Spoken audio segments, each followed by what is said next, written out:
बिस्मिल्लाहिर्रहमानिर्रहीम। Geography BA BSc part 1 के आज चौथे लेक्चर और 5वें सवाल के साथ मैं आपकी खिदमत में दोबारा हाजिर हुआ हूँ।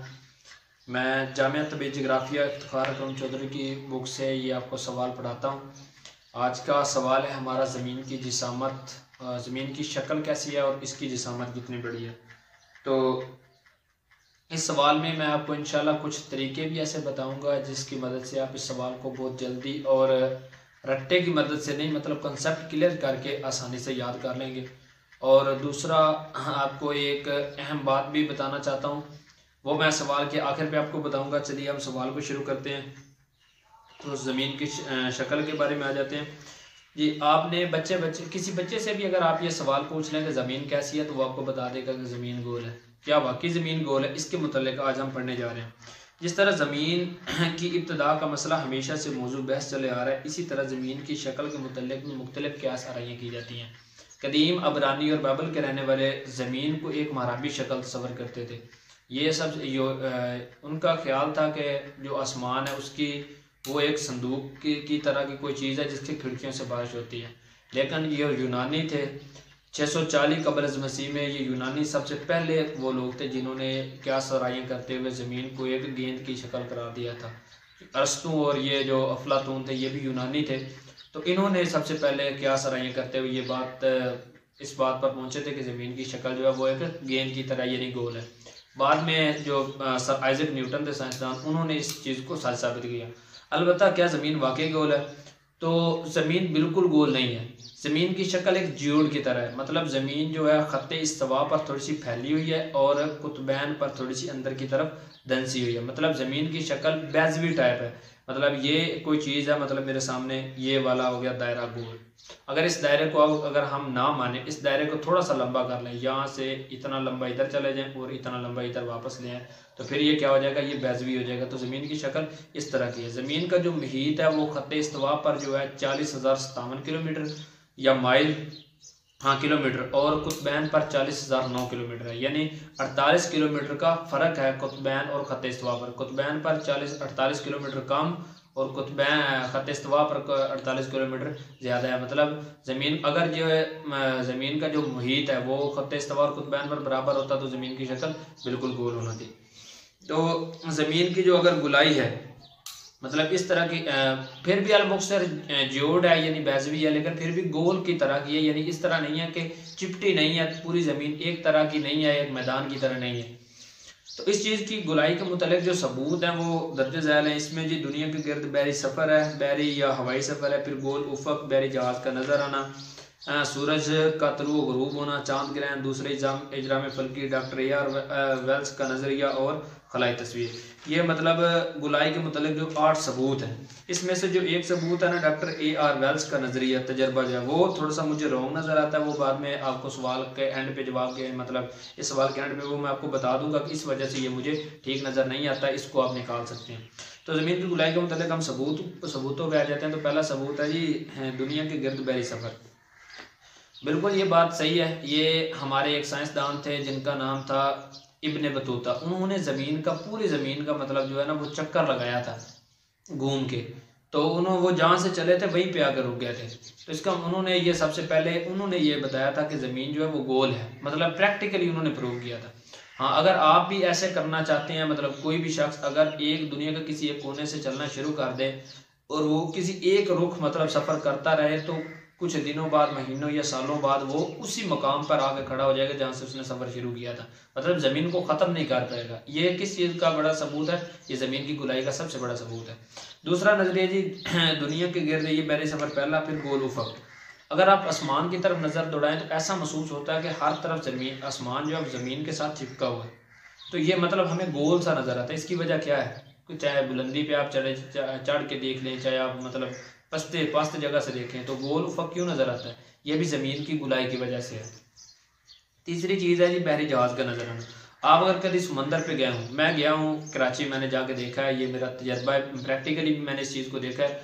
अगर आप समंदर में कभी आपका जाने का इत्तेफाक हो तो आप देख भी लीजिएगा, किसी बहरी जहाज़ को जब बंदरगाह से चलता है ना, तो वो बिल्कुल आपको साफ नज़र आ रहा होता है। लेकिन जैसे जैसे वो सफ़र तय करता जाता है, सबसे पहले उसका ज़िरी हिस्सा, फिर दरमियानी हिस्सा, फिर ऊपर वाला हिस्सा, ये सब हमें ऐसा महसूस होता है कि वो पानी में डूब रहे हैं। हालांकि वो पानी में तो नहीं डूब रहा होता। इसकी वजह क्या? क्योंकि पानी दरमियान से ऊपर उठ जाता है ज़मीन के गोल होने की वजह से। जब वो मतलब ये किताब है, फ़र्ज़ किया ये गोल है, ये इस तरह की, जब यहाँ से कोई चीज़ चलना शुरू करेगी तो आपको बिल्कुल मेरा अंगूठा इधर वाला बाएं हाथ का ये वाला अंगूठा नज़र नहीं आ रहा होगा।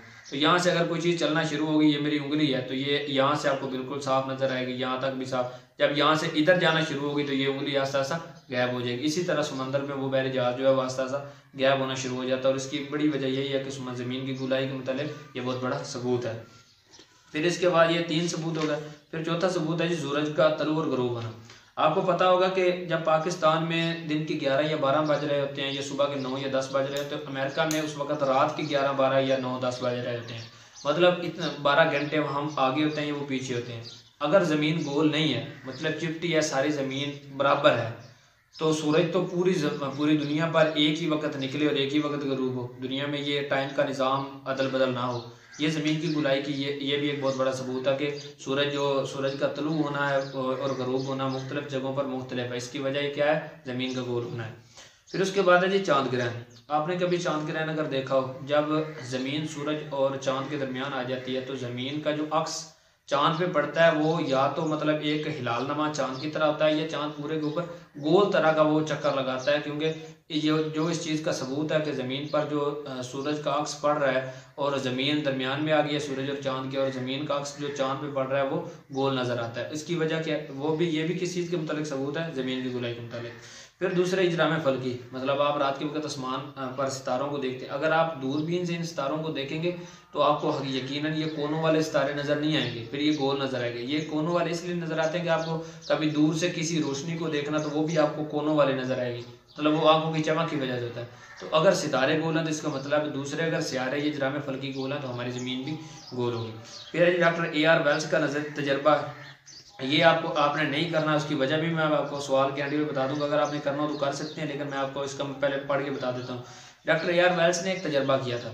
इसने क्या तजर्बा किया? एक नहर में 3 मतलब पोल इसने गाड़े और उन तीनों की बुलंदी उसने एक जैसी रखी, और फिर उसने दूरबीन से मुशाहिदा किया तो दरमियान वाला पोल इसको ऊंचा नज़र आया। उसकी वजह इसने बताया कि ये ज़मीन का गोल होना है। मैं आखिर पे इसकी रिजेक्शन की आपको वजह बताऊँगा कि ये इस वजह से ये मतलब ये तजर्बा नाकस नज़र आता है मुझे। फिर है जी खलाई तस्वीर। हाँ बिल्कुल, जब ये हमारे मतलब इधर सेटेलाइट ऊपर जाती हैं ज़मीन के ऊपर, ज़मीन के जब तस्वीरें सेटेलाइट की मदद से हम सेटेलाइट से ली गई तस्वीरें ज़मीन की देखते हैं तो वो गोल ज़मीन दिखाती हैं। तो इसकी वजह मतलब अगर ज़मीन गोल है तो वो तस्वीर को गोल लेंगी ना।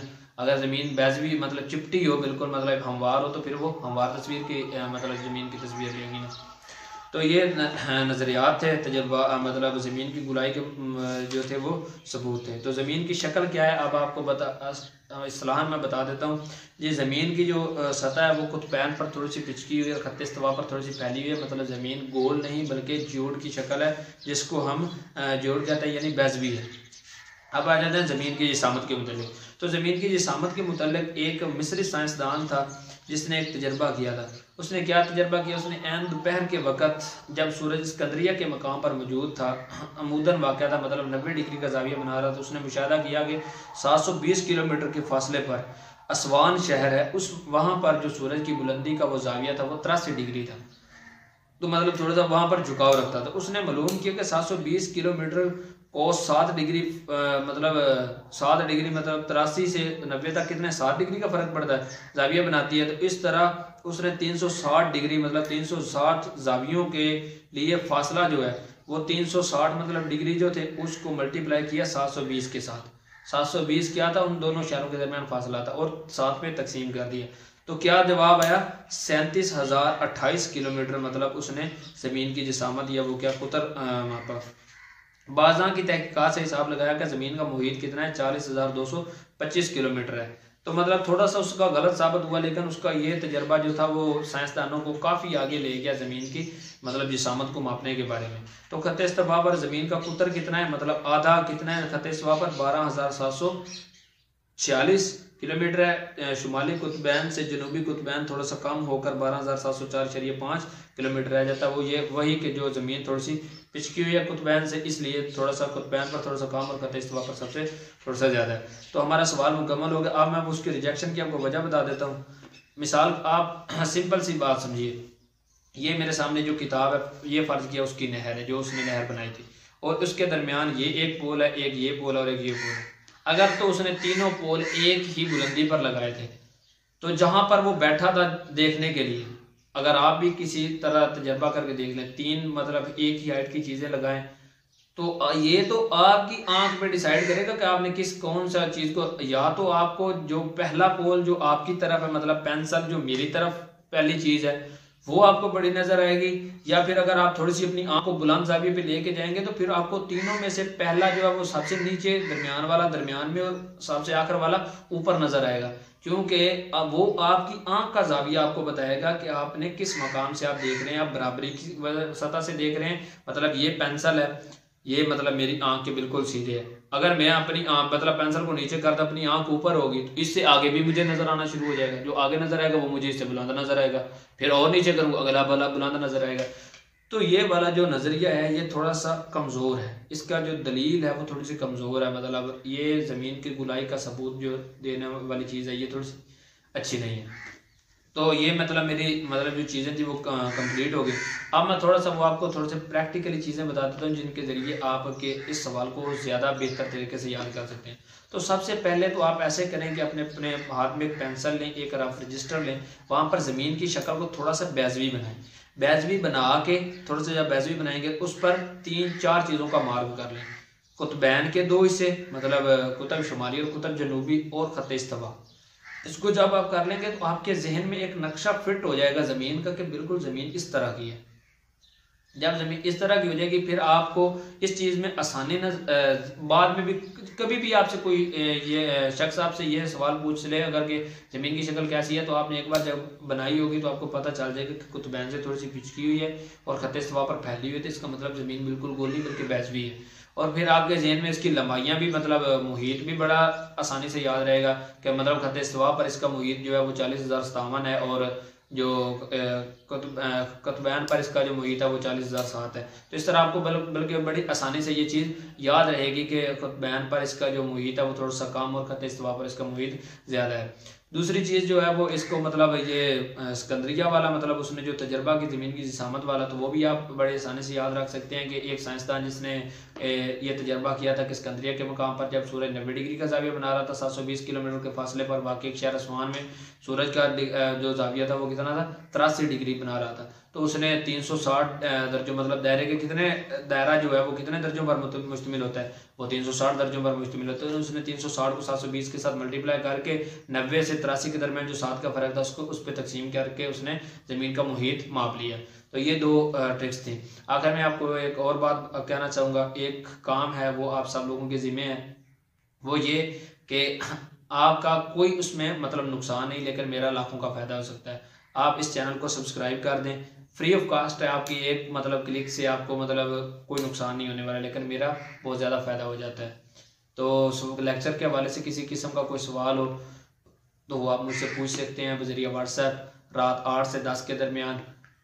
आप मेरे से किसी भी वक्त कोई भी सवाल हो लेक्चर के मुतालिक वो आप पूछ सकते हैं। और एक बात और आपको बताना चाहूँगा वो ये कि अगर इन सवालों से हट के जो इम्पोर्टेंट क्वेश्चंस की लिस्ट मैंने आपको बताई थी, अगर आपके टीचर्स ने आपको कोई और सवाल भी मतलब लगवाए हैं, मतलब आपको कहा है कि ये सवाल भी आपने करने हैं, तो उसके मुतालिक आप लेक्चर लेना चाहते हैं तो वो सवाल भी आप मेरे साथ शेयर कर सकते हैं। मैं उस पर आपको अनऑफिशियल मतलब पहले आपको वो लेक्चर रिकॉर्ड करके सेंड कर दूंगा। वसलाम। आप हमारा ख्याल रखिएगा, इस चैनल का भी। अल्लाह हाफ़िज़।